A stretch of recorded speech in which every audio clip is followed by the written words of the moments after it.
Hello, Artist Academy members! Again! This is attempt number 3, and we are gonna get it this time.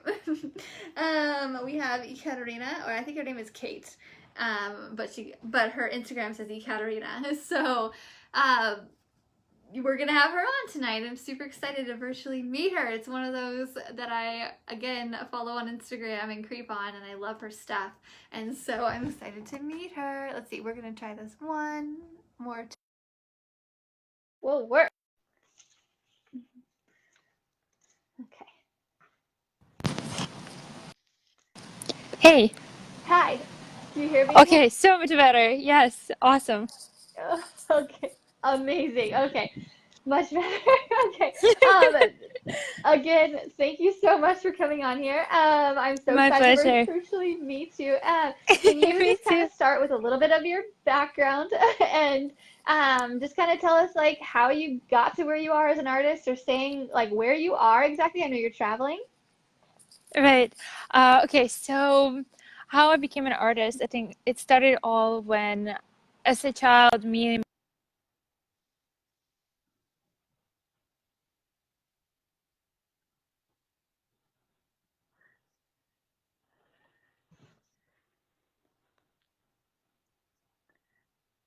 my language that I could communicate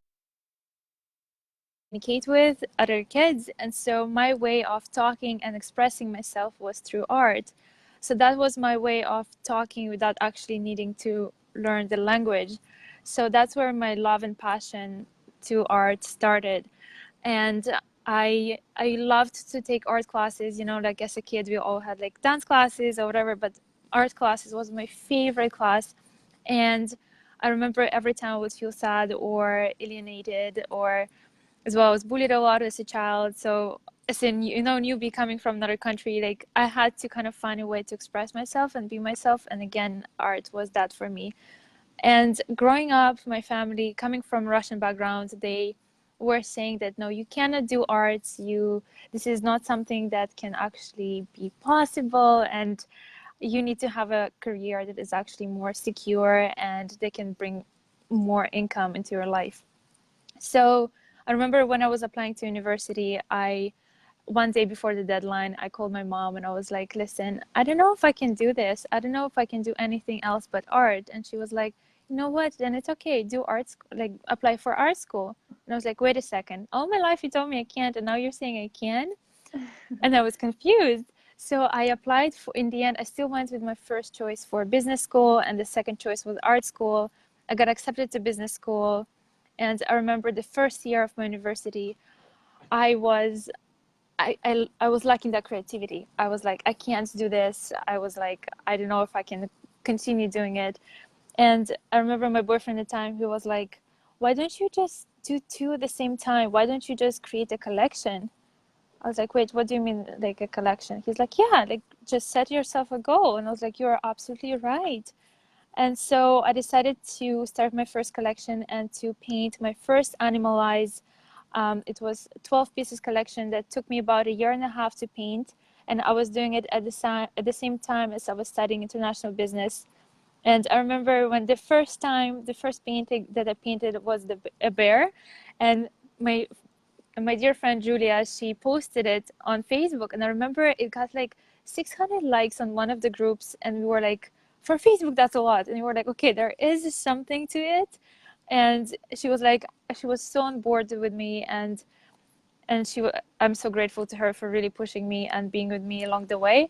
And so, yeah, that was kind of like my story summed up in a nutshell. But right now I'm in California. I moved to Los Angeles a year ago, and yeah, I'm about to start my travels in, well, actually, I'm now already kind of like back and forth everywhere. So yeah. Awesome. So where are you traveling to? What are you doing? Okay, so the next week we are going to San Francisco, and then Lake Tahoe, and then to Burning Man. And Oh, then, yeah, I created an art piece about which I will talk later in your questions, because I yeah. know it's like one of the topics I would like to talk about. Okay. Yeah, and then after that, Southeast Asia, I think India and Africa, definitely on the list. I'm so excited. Yeah. Oh my gosh, I bet that's so exciting. Thank you. I've also traveled to a lot of different places, and so talking to Yeah. anybody that's about to do it, I'm like, oh, tell me all about it later. Yeah, absolutely. And just one question, where are you Awesome. based? Yeah. I'm Where in are you based? Missouri. Missouri. Um, Amazing. Missouri, yeah, We should meet the in person Midwest. once. Yes, yes, if you're ever coming through the Midwest, please let me know. I'd love to. Absolutely. Um, so would you say that the tipping point that took you from like hobby to professional artist was enrolling in school or So I never enrolled in school as art school. It was a okay. business school. So the first thing I enrolled, well, the thing that was there, for some reason I'm hearing it again the second on the background, but it's okay. Oh, I would just take one headphone out. So okay. basically, my tipping point was when my first exhibition, and I knew that if I'm going to do something as big, I have to put all of me into that. And I remember I went to an art store, and as a student, the budget is limited, and so I spent I think it was close to $2,000, and it was like most of my savings. And I knew that as soon as I'm putting all this money into materials and supplies, that's it. Like there's no way back. I have to use it. I have to work with it, and like otherwise, like what am I doing, right? So yeah, and I remember at the exhibition when the first painting was sold.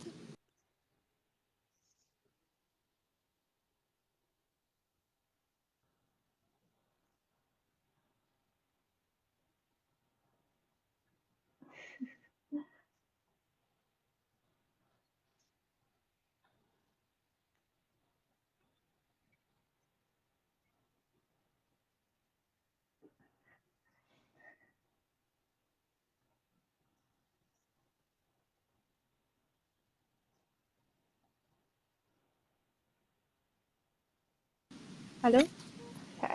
Sorry, it like cut out for a second, but I think you're back. Okay, Sorry. where did it cut out? I'm not sure actually. It's okay though.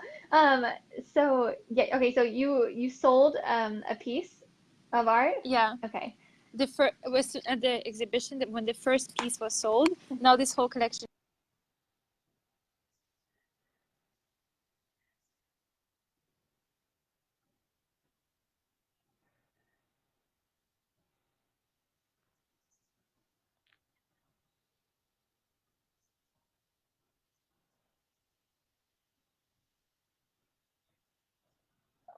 Okay.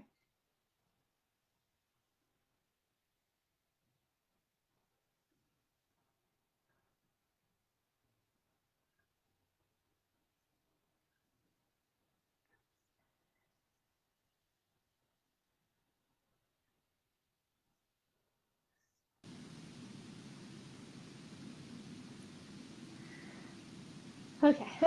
I'm sorry. It Did it? like I think it's just really slow. I don't know. It's like it's the connection that kind of isn't super great. It like I can hear you for a little bit and then it'll cut out and then I can hear you again. So, but I Oh, can is it right better? now Sorry, I it's think fine. no, it's better. Yeah, Or I think no? so. No, yeah, Yeah. it's good right now. Yeah, sorry. Okay. Awesome. No worries. Um. Okay. So where did it, you can after like crop it right in the. Yeah, yeah. Okay, I can try it. Okay. Okay. Awesome. So what makes up your typical work day? How many hours do you spend painting? Okay. So that's a very good question, and I would tell you one thing that I don't find that there's every day is the same day, especially for an artist. I find it's impossible to have like a, you know what, I'm going to do every single day this and that. I feel like that's for me as an artist, I'm so hectic sometimes, and like so kind of, I wouldn't say necessarily disorganized, but there's so many things that I want to do. And it's when there is an organization, when there's a structure, I have a tendency to break it. And I think that's when like my creativity strives, because it's just something exciting, it's something that's like, oh, I broke the structure and now I can do whatever I want and I create whatever I want.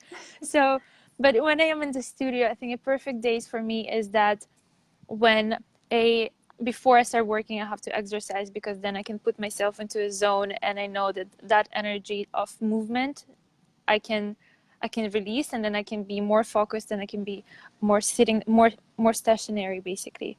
um as well, I find like the main thing for me is I used to open my emails and to do all my like, you know, little messages and everything before I start painting. Yeah. And then I realized that it's not a good idea, because sometimes I get carried away and I'm like, oh, let me do like another administrative thing, and oh, there's this thing that just happened, or somebody messages me and there's like, I don't know, for example, a sale didn't pass through, for example, right? And there's this like negative energy sometimes that can get accumulated, and I don't necessarily want to take it into my workflow later on. So I've decided for myself to do that after my workday, like after I'm done painting, because I find it's so important to start painting with a good intention and with good energy that after it's being portrayed into the canvas. Because I believe when somebody brings an art piece to their home, they want to have a positive energy, right? They don't want necessarily to have something that has somewhat of a negative energy to it. Mm-hmm. So yeah, I think, but as for a work day, the only thing that is very important for me is to work during the daylight, because as much as I try to replace daylight, and like I got many different lamps and like LED lights and whatever, nothing could really replace the daylight for me, because I work in such a colorful in such colorful tones that to see the exact tone that I want is necessary to have the daylight. Yeah, definitely. Yeah, Yeah, there nothing compares to daylight for sure. yeah, Like absolutely. when painting, or when you have like a light on you too, when you're like doing a selfie Right. or something. Oh, yeah, it's true. Yeah. That's when the best things happen. Yeah. Yes. Um, so can you walk us through your painting process? Is there any techniques you've learned throughout your years? Okay, so I I think talking necessarily about like the painting techniques as they are like on the canvas is quite difficult without showing them, but I can tell Hmm. you the little things that I find um, help me a lot to stay more, to have the best outcome that I want. And that, of course, means to have a good sketch and a good reference. Because I find when I do not prepare a good sketch beforehand, then I'm all over the place. And as I said, even though I don't like structure and I like to kind of like break that, sometimes having a plan of like what exactly is going on to the canvas is good, because um, so I'll kind of tell you what I do. Usually, I do take a picture of an animal if I can. If I can't, then I go through the loads and loads of pictures from the internet, and what I do is that I choose the best ones that I like. And as you've seen, all of my paintings, there are animals facing straight forward, and it's very Yeah. hard to find an animal really looking directly at you, very straightforward and symmetrical. Almost impossible. I've never found a picture that is perfectly what I need. So what I do is I digitally manipulate it first, and I adjust the proportions of an animal, because every animal is almost like a human, right? Like if the nose is a bit like, you know, like you kind of have to have the proportions that will be appealing to aesthetically to a human eye. Yeah. So I manipulate the image and then I create a digital sketch, and from that digital sketch, after I create a sketch on a canvas. And as for painting itself, I feel having a base coat is so important. And so I kind of divide the paintings into like warm and cold colors. And so that first base layer, whatever is going to be warm colors, I add, for example, a light yellow, and whatever is colder, it will be a light blue. So even though, you know, sometimes you have this little white that sticks out in between the brush strokes, you know, this annoying white dots, Yeah. that is like, I don't know why, for me it's the most annoying thing sometimes. So so I kind of try to get rid of it, and by creating that base coat that after helps me work faster. And Yeah. the other painting technique I find that I recently recently discovered, which is not something new, but for me, it's, I never worked like this before, is basically starting a painting. You know, some like usually I work by layers, but here I was like, let me try and go from like one corner and finish everything in that corner, and just like go like from the top and then like to the bottom, and then like as you go, like the painting just completes itself. Yeah. That was so good, especially in oil, because the paint is still wet, like you have everything there, and it was just so magical. And I created it so much faster. I was like, oh my God, this is great. Like, I should have tried it before, especially for fur. Like, it just mixes so well. It's great. Yes, that's Yeah. awesome. I'm like you. Like I hate that little white stuff. So I do a base layer. Wait, so okay, so you don't do the base layer on the one you did faster. You did it just from like On this one still I did like first base layer, okay. but then like whatever still like the fur and all the details, and there's like even though there's a base layer, there still will be like different colors. So I just like I moved like this. But the one I did for that one was on the gorilla, and Yeah. it was black and white more, so I kind of like there wasn't that much color, so that was easier to do for that kind of style of work. Awesome. So I recently saw you just did one of like your biggest mural. I watched your YouTube video about it actually, and so the biggest one. How did Thank you you. go about getting that big mural job and like how tell us about Oh it? my God, that was okay, to be honest, that was my first mural of that size, and I Yeah. I was honestly, when I got there, I'll be honest, I was like, what am I doing? Do I even know what I'm doing? And then I was like, no, you know what? I got this. And I just went for it, and I just trusted myself and just like the universe that it will be okay. Yeah. And I honestly, I just did the grid. Well, as you've seen, I did the grid that helped me to transfer the image Yeah. onto the track. And most of like in the beginning, probably until I did the outline of the monkey on the track, I was very stressed. Yeah. I won't lie to you, it was very stressful, but as soon as the outline was done, it was such a relief, and I got excited, and the work kind of just like started happening. It was magical. That's amazing. So your first big mural was the size of a semi truck. That is so big. Yeah, 53 feet, 53 by 9. Oh my God. Huge, like, Huge. but it's you'll be asking about my favorite project, and that Yeah. was that one. Okay, Yeah. yeah. Let's see. What is the one thing you don't paint without? Okay, first, of course, my cat. I know Oh, you have a okay. cat too. Oh my God. Okay, we have to meet. So his name is Smokey, and he is the cutest thing ever. And I think my whole love to animals translates through him, because I love him so much, and I understand that there are so many other species and so many other animals that can then have just as much character, just as much soul as he does. And you know what he does? Sometimes in the morning, he knows that I should be by my easel. So he goes there, he sits by my easel, and he waits for me. And he is so cute. And then once he even like rolled in my palette, and he just like rolled in it, and his whole fur was covered in acrylic. I was like, oh my God, I was so worried. Obviously, I grab him, I run into the shower, and I start washing him. I thought he's going to scratch me. He's like, nothing. He was such a good boy. He just sat there, and he waited till I washed it off. It was so cute. Oh, at least it was acrylic and not oil. I, Holy goodness. Absolutely. Oh my God, that would have been the worst. That's so funny. I was just Yeah. painting the other day actually, and I had like some black oil paint on my brush, and my Uh-huh. cat came up to smell it, and I just let her smell it, not thinking she would actually touch it. And she had a black dot on her nose. I was like, oh no.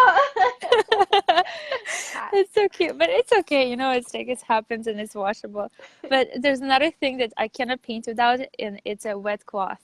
Okay. Having a wet cloth for me is so essential, because I used to, if I make a mistake, I would used to cover it up. Mhm. And Oh then yeah. I remember once my grandmother, she was in my studio. She flew in from Israel, and she was there, and she was like, "What are you doing?" I'm like, "What do you mean? What am I doing?" She's like, "Just use a wet cloth." I'm like, "No way." She's like, "Yeah, look." She comes with a wet cloth. She just erases it. I'm just like, "Okay, Okay. great." Thanks. So yeah. So now, like, even while like the last week I was painting a mural, and that was like the best thing ever. Like, even like working with outdoor acrylic, it still works, and it just saves so much time. So yeah, my cat and the wet cloth, these Awesome. are the two things. Awesome. So, did you inherit your artistic gift from your grandmother?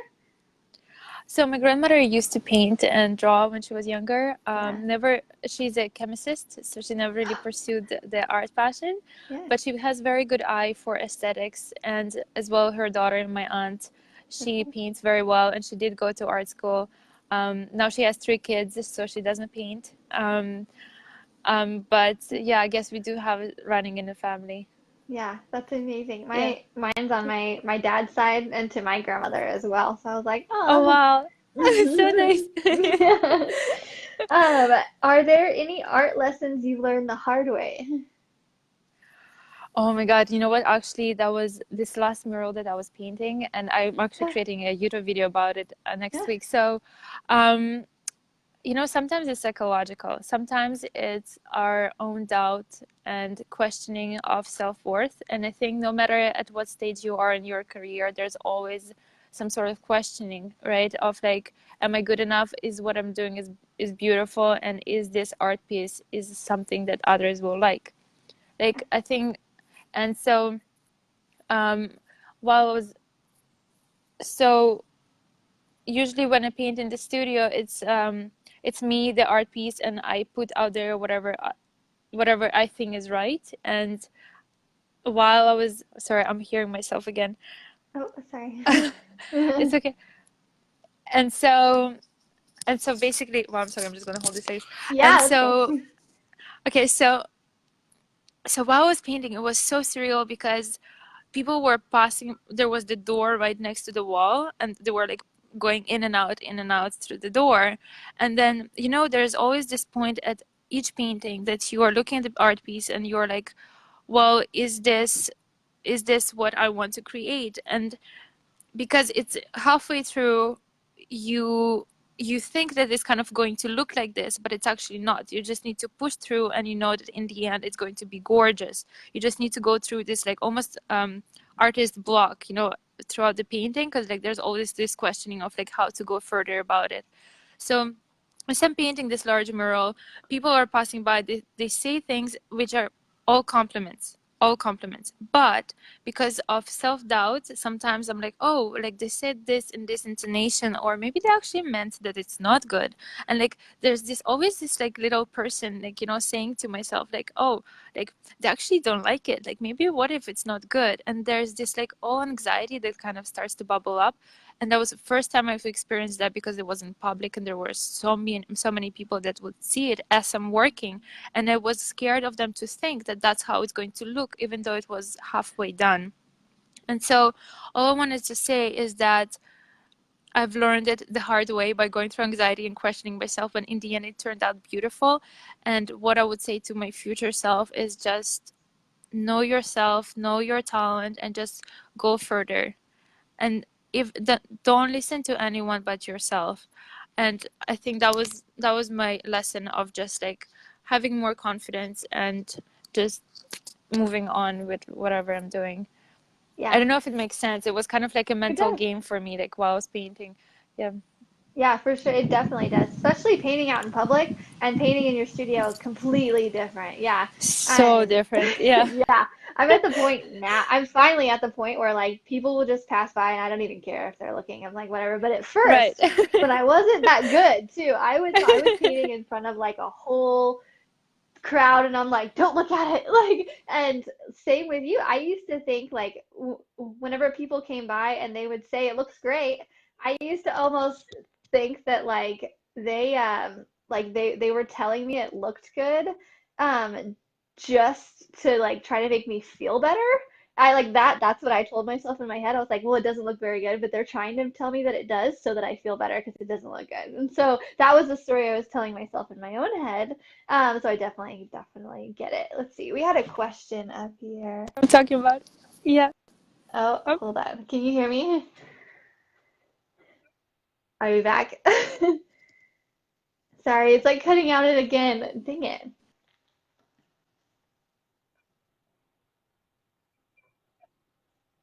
Uh, um, it's cutting in and out again. I don't know. It's like it was doing so well for a second. You can hear me? Okay, now, yeah, I can hear you a little bit better now. Okay, let's see if we can. Okay, so do you want to let's just pretend like it's going like it's gonna work. Um, do you have a favorite past project? Do you want to tell us more about your past project?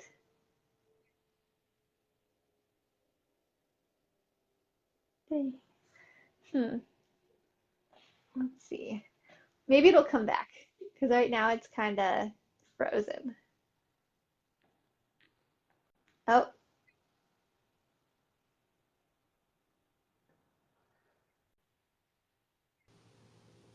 I,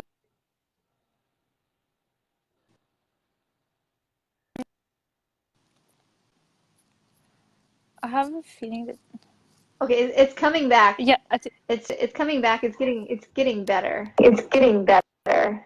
Is it okay like this for the microphone? Hello? No, it's not good. No. Okay. Okay, I have percent battery left. Oh, really? Yeah, I because I was all day out and now iPhone, I can't have headphones and charge it at the same time. Yeah. Okay, so wait, you have 1%? No, no, no, Or 5. I think some it was 10, 5? Okay. something from Well, like we're yeah.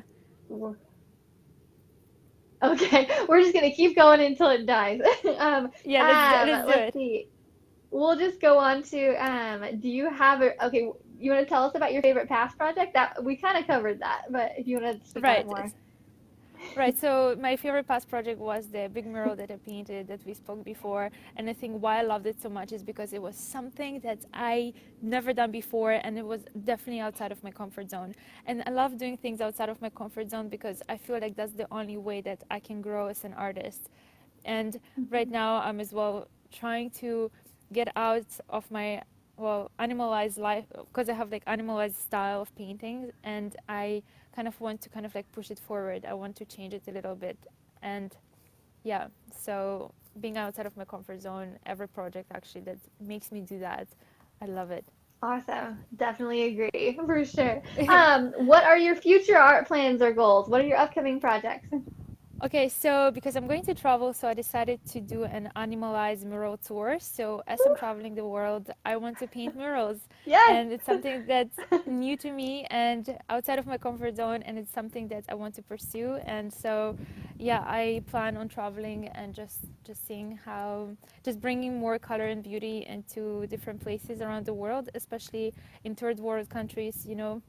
Color is free, like I mean not free, but like you know what I mean, just like so much cheaper than like all this luxury or whatever, and it brings so much happiness. And I really want to reconnect people with animals, and bringing colorful animals into people's lives, I really hope it will really remind them about the actions that they have, that they do on their everyday life on animals. So yeah, that will be my goal for the next few months, is to paint murals around the world. That's amazing. Can you even believe that you're saying that? Like, how cool is No, that? it is really cool. You're so right. Yeah, yeah. I'm so excited to follow along with your journey. That is so Thank amazing. you.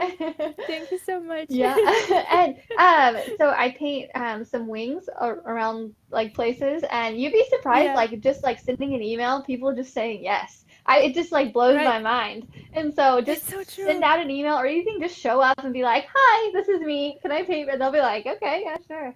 It's so true. It's so important to get out there, because like if we don't, like I used to, before I started my collection, I used to think that, the world is happening to me. Well, no, I'm happening to the world, because Yeah, I feel like everything we do is in our hands. And definitely getting out there, and you're so right, going asking people like, is it okay, do you want this or not, it really brings you out there and allows you to progress in your career.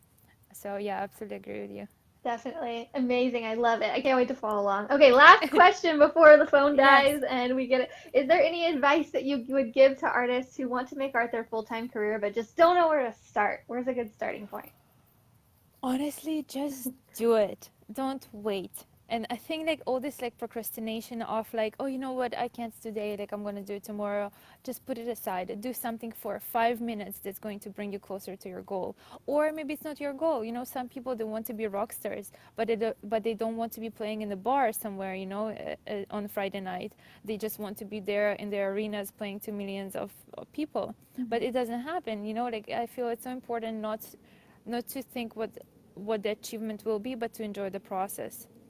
And if you don't enjoy the process, maybe it's not your thing. But I'm pretty sure that most of the people who are listening right now, they do enjoy it, because otherwise they just wouldn't listen to a podcast like this, right? Right. So yeah, just do it. Don't wait for it. Make a goal and move towards it. Have a collection or have a project, and go present it to the world, and ask people around. Speak to people about what you want to do, because Mhm. if you don't speak, no one knows. And as soon as you start talking about it, people usually want to help. And those who don't want to help, it means that your dreams are too big for them, Yeah. and they just don't understand.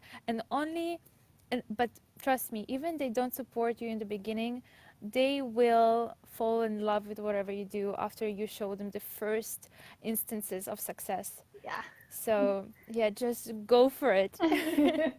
Amazing. I love it. I love it. Well, you are a Thank you. beautiful soul, and thank you so much. I love Thank getting to you. get on here and talk and giggle with you. Like, I love that you're a giggly person like me. I'm like,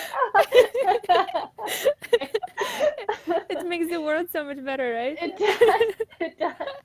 Awesome. Well, I cannot wait to follow along with your journey. Thank you so much for taking the time out of Thank your day you. to come on here, Thank you and so I much for will, having me here. no problem. I'll talk to you later. Talk Bye. later. Bye, Andrea.